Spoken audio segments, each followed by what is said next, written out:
Sabi ko kahapon, diet na tambay. ako ngayon eh.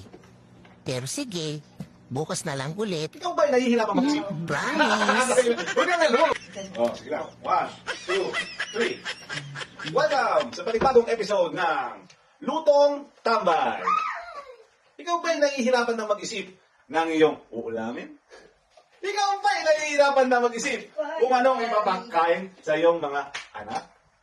Ikaw ba ay nahihirapan na mag-isip Ulan na naman! kung saan kukuha ng budget? Ulan na yan! Sabi mo na yung ulo yan sa pag... Wala. Ano ko? Bulbul eh! Princess. 3. Welcome sa isa na naman panibagong episode na Lutong Tambay. Ikaw ba ay nahihirapan mag-isip ng kung ano uulam? Cut. 1, 2, 3. Welcome sa isa na naman panibagong episode ng Lutong Tambay. Ikaw ba ay nahihirapan na mag-isip kung anong uulamin? Ikaw ba ay nahihirapan na mag-isip kung anong ipapakain sa iyong mga anak? Ikaw ba ay nahihirapan mag-isip kung paano pagkakasyahin ang iyong budget upang makabili ng pagkain ngayong hapunan? Huwag ka nang mangamba at huwag nang magaling... Huwag ka nang mangamba at huwag ka nang mabahala pagkat nandito na ang dakilang tambay na magtuturo sa iyo kung paano magluto ng Ilang ko yan. Shanghai. Dakilang sanghay. Dakilang... Ito ang mga simpleng rekado upang makagawa ng Shanghai Roll. Lumpia Shanghai, no?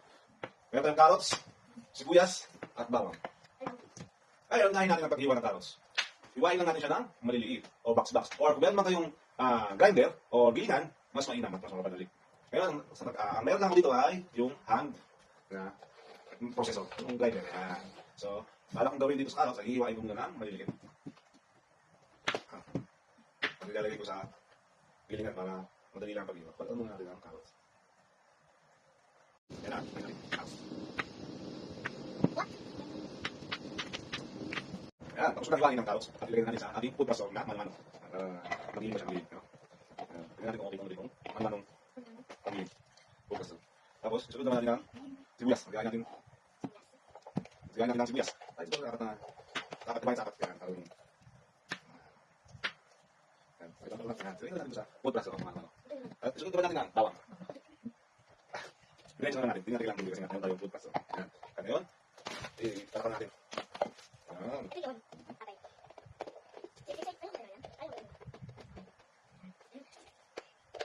Okay. Teka, ano to? Yan. Yan, sila na. Yan. Ayun, subukan natin yung malong tag. Right, no? Lagyan ito, hilan lang. Parang kasayaw na. Shik. Hello. Shik. Tanda lang kasi. Baka putol. Tanda lang. Yan. Galing. Oh, ayan. Galing guys. Ayos. Ayun, kita nyo naman, no? Oh, turog. Ang galing ng food processor na to. Pango, manual. So, ayan na. Igilid muna natin at ilabas na natin ang pinaka-main ingredients, no? Sa paggawa na, pinaka-main ingredients sa paggawa ng fish lumpiang Shanghai, no? Ayan.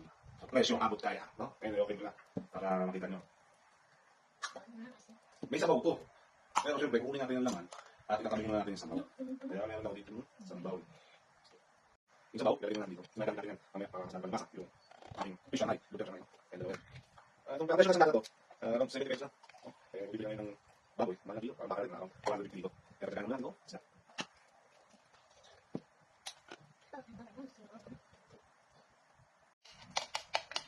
Ayan, tinanggal ko na yung giniling natin na carrots, sibuyas, no? Tsaka yung bawang. At ilalagay ko na dito yung isda. Dati, nung wala kaming ganito, ginagawa ko pandurog ay tinidor at kutsara. Pero ngayon, dahil tayong manual toothbrush, ilagay na lang natin dito ng lahat. Pero syempre, later natin para hindi tayo mahirapan sa paghila ng tali ng blade. Para kapaikot ng blade ng food processor. Meron itong tinik, pero malambot lang. At matutulog ito lahat sa loob ng food processor. Ayan na, sa loob na siya. At umpisa natin ng grinding. Lahan lang, syempre. Ayan. Mahirap talaga litan. Kasi ito yung manual lang. Ayan guys, loob na. Ayan siya, giniling na tuna. Fish tuna. Ayan, no? May pagsamahin na natin. Pamahalo sila at malagyan ng mga pampalasa.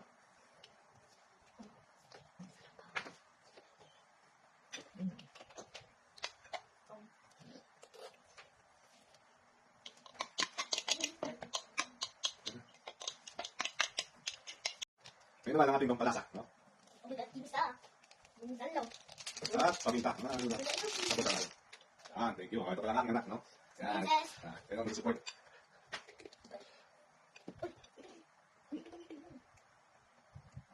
Ito magagiging kung hindi mo isang kutsara, dapat ito, isang kutsara ito. Tapos yan.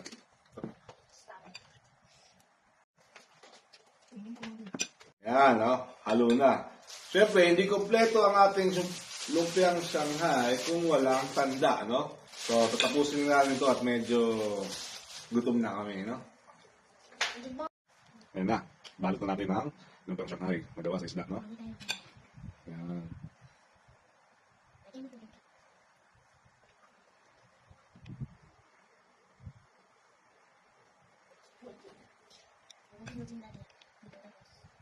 Siguro eh.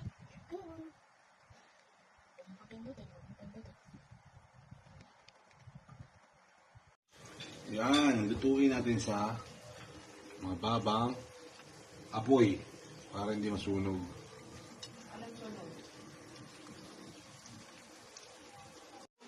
Diba? Kain na tayo.